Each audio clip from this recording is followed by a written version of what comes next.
Okay, guys, welcome back. Loki's like, yes, not go with that. Okay, guys, first off, you guys have been really sweet and really supportive. But sometimes I remember my mom saying that life, she thinks that, and this was surprising because she wasn't like devout crazy, but she believed in God. She believed at least there was something good and that everyone should believe in everything. She had a very beautiful saying that even if you just believe in the tree outside, believe because not have proof, like we drive ourselves crazy as believers trying to have proof of something you can't prove, but to believe because it would make your life better and it would give you direction. If you at least believe in that tree because you can see the tree, yes, then it gives you somebody to go talk to. She told me, she's asked me to promise, even like if I became an atheist, I think, because later on in life I found out my dad was atheist, that at least if I believed the tree was listening, to believe. She didn't care if it was a tree, a rock, or a plant. She would have made a wonderful Buddhist, I think, or Shinto belief. But that was her belief system, and she was one of the most humble people I knew. In that, she didn't have all the answers.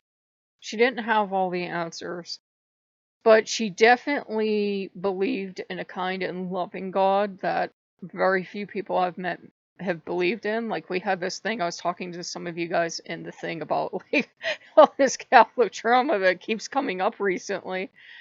And I remember my cat had died. And this is back in the 80s when I was a little kid. And they told us, like, we had like a kindergarten. I didn't go to Catholic school. I went to CCD, which is worse because it's like compressed into 1 hour. It's like everything you did in Catholic school compressed into an hour, and it is intense. And, at the time, the church keeps shifting back and forth in individual Catholic churches, by the way. The church is shown as a monolith, but it really isn't. The belief was animals had no souls. When your animals died, that was it. The animals didn't have souls. Nothing else had a soul. That was some other belief system. Only humans had a soul, and humans were created in God's image, blah, blah, blah. And she told me my cat had no soul and had died and was never coming back, and I was never going to see my cat again, and the cat wasn't going to be up in heaven. There are no animals in heaven. Well, we had just learned about hell from the priest. So, being children, if our cats weren't in heaven, they had to be suffering in hell. All of us kids stirred a ball because all of our dogs and cats were. This makes no sense, but children's minds work. And she was like trying to say, no, they're not in hell either. They just don't exist anymore. And I came home and I was crying and saying to my mom, my mom, I don't know to this day if my mom got out of me that she just said the cat died and was neither in heaven or hell, or I thought the cat went to hell, but she definitely got the part of the cat wasn't in heaven. And my mother said, think of that cat with wings and a halo, because if there are no animals in heaven, I'm not going either. She was a huge animal lover.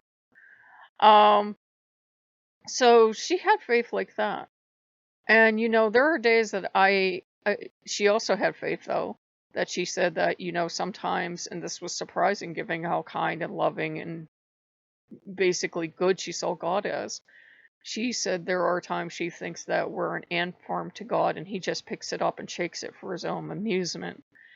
And I was surprised the first time she said that, but when she had a deep soul hurt, that was the only answer that made sense. This God that was loving and good and kind, for some reason, would hurt us from time to time, would shake up the ant farm just to see what would happen, you know. And if you've never had one, if you do that, eventually they'll just all die because they'll get exhausted trying to rebuild. And I was surprised she believed that, but that was her belief system.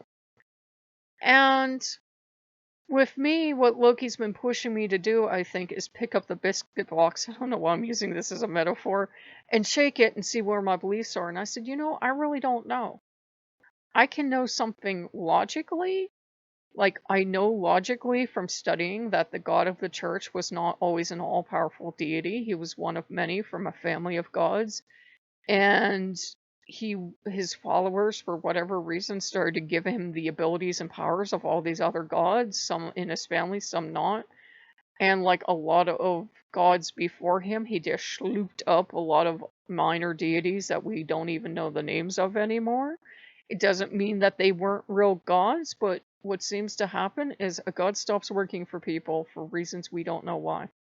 They stop answering people, they stop working, and another god comes by and just goes sloop, and they're gone. They're gone. People have speculated all sorts of things, like gods only live for a set amount of time, which I don't agree with, but I've heard that. Gods can only have set amount of blessings to give you. I've heard that. I don't know if I believe that or not. Or it's one, to me, it's just one of those things. It's something beyond my belief, it's something beyond my faith to explain. But honestly, it's part of why people do get converted. Yes, sometimes there's forced conversion, in a war or something, but also sometimes it's a thing of your gods weren't answering you already. You are desperate for an answer. Remember that for thousands and thousands of years for our ancestors, your life literally depended on finding enough food and finding enough shelter, and there was no Walmart, there was no medicine, there was no science, there was no nothing. There was just whatever you could grow or catch, and there was whatever shelter you could build. And if your God stopped answering you on all that, and you went through a series of disasters, and you were going through a famine, you were very primed for any god anywhere. You wouldn't have cared. If a rock would have started talking to you and gave you stuff, you would have worshipped that rock. You wouldn't have frankly cared that it was a rock. Beanie Baby that traveled through time could have answered all your prayers, and you wouldn't have cared. Um, it's a bad example, but you really wouldn't have cared. So when these people came with this new God, and of course these people were smart, the early church was smart. They were like, don't just give them religion, give them food, give them practices, make sure they're taken care of, because they're not going to buy this stuff if you leave them the way they are. Now, that doesn't mean God's not real for you lurking Christians, but it does mean they were smart enough to realize that if you wanted to convert people, what really worked was making people happy and bringing them in and feeding them and giving them food. It works, The pagans apparently did not, from what we have in history, did not do this. Did not do this. We don't have a cemented history of, yeah, the Temple of Zeus set up camp and they fed everybody and everybody was happy. Some may have done it. We may not have the records, but it was definitely a thing that the Christians did that was very successful, because if you're starving and your guards aren't answering you, here's a God strong enough to send people to you with food. Maybe you should worship him. Maybe it's, in your wheelhouse. And conversion doesn't happen overnight. They would have had the belief in their old gods and this new God too. And then eventually their old gods just didn't seem to be putting up much of a fuss, and the new God takes over everything. And that's, how people's beliefs shift. But honestly, as I shake up my beliefs, I'm like, I don't know what I believe some days. I don't know. I don't know. I know I believe in Loki and I know I believe in Odin. But as for all the other stuff, I don't know.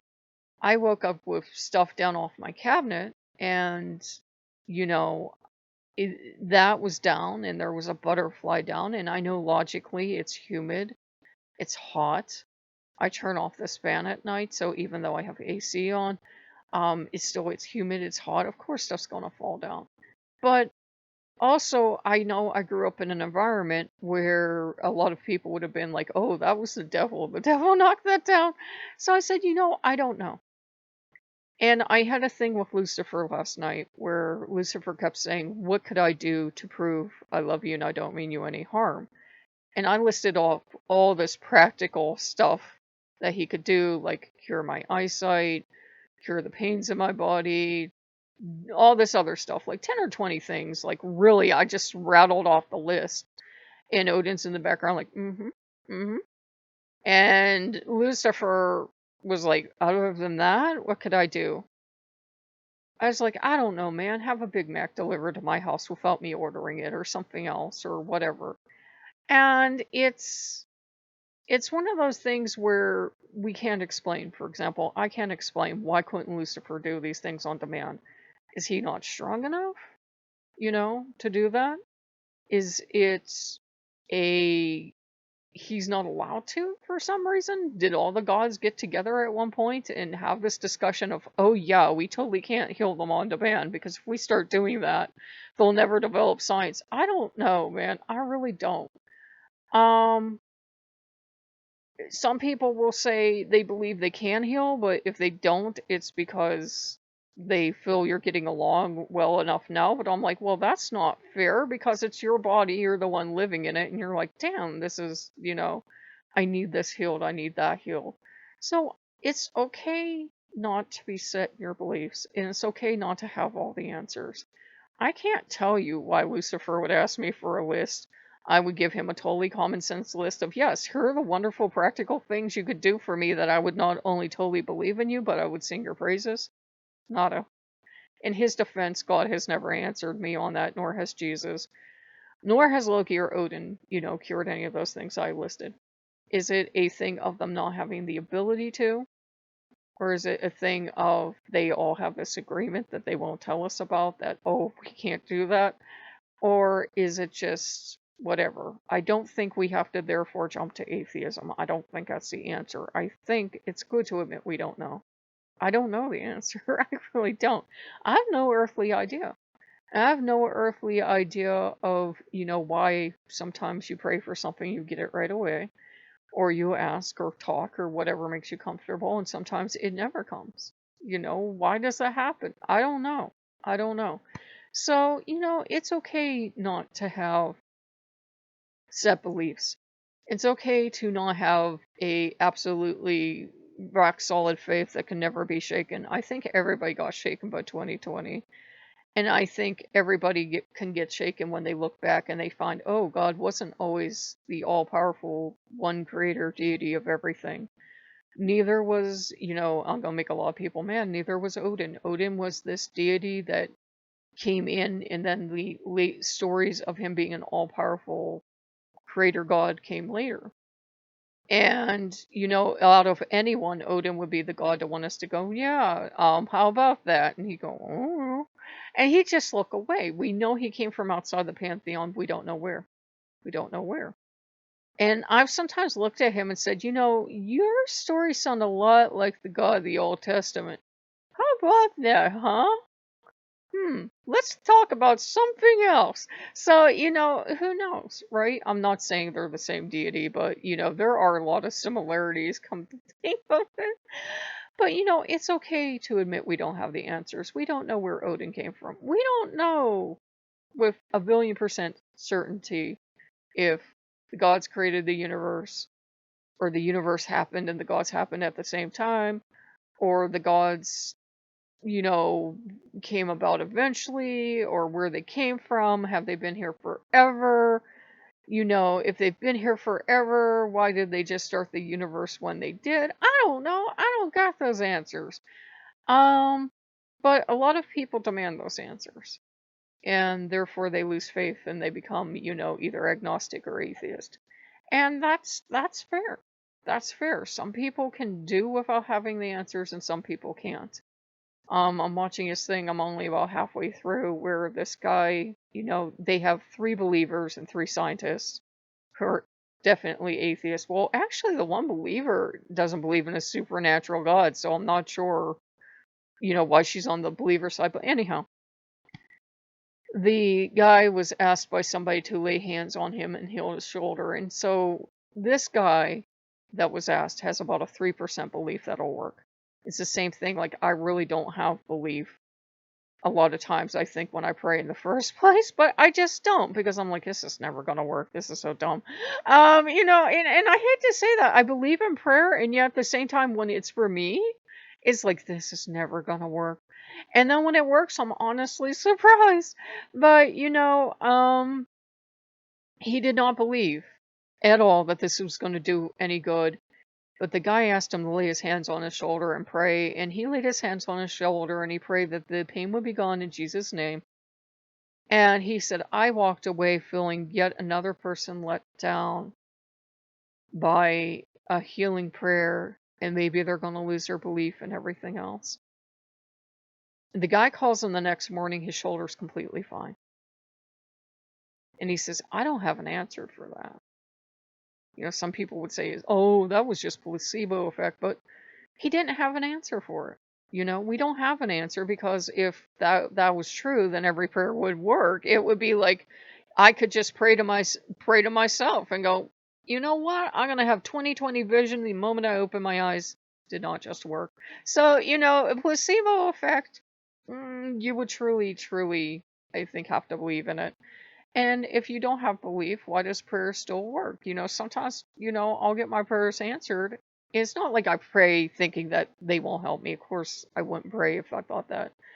But I'll pray a prayer and I'll be like, they're never going to do anything. And the help still comes. So it's okay not to have the answers. And it's okay to be skeptical. And it's okay to be like, yeah, whatever. It's easy to have faith when everything's going your way. Usually. Usually, in the grand scheme of things, with no other things like suffering from depression or something, if you're healthy and you're well off and you have a loving family and you have everything you could ask for and you're content, it's very easy to have positive beliefs. When you see the world not working that way, that can change. That can change. One thing I did come across recently as I'm going through all these Reddits is that Jesus himself didn't believe in the Holy Trinity. That was added later. So Jesus was a Jewish person who did not believe in the Holy Trinity or any of this other stuff that the church added on in the centuries. He didn't believe in hell. The classic Jewish belief was, even though there's confusing bits in the Bible that contradict this, you die, that's it. You're here and you still worship God for some reason, but when you die, that's it. And I'm like, wait, what? I couldn't do that. Like, if God, if that was so, if like God is real, but when I die, that's it. No, I'm not worshiping you while I'm here. Why would I? Like that's it. You put me here without asking me, and you want me to worship you, Lord. But that would be my honest response. So everybody, I'm not trying to criticize their faith, by the way, but to me that would be my response. So I would have walked away from Judaism too. Um, I think you need to find what faith works for you, and I think we're entering an age of everything's unraveling so fast that you might get all your perfect beliefs together, and then something happens, and everything you believe just goes poof on the floor, and you have to start over, and that's okay. That's okay. So, if you guys like what you see, like, comment, and subscribe, and we'll see you later. Bye-bye.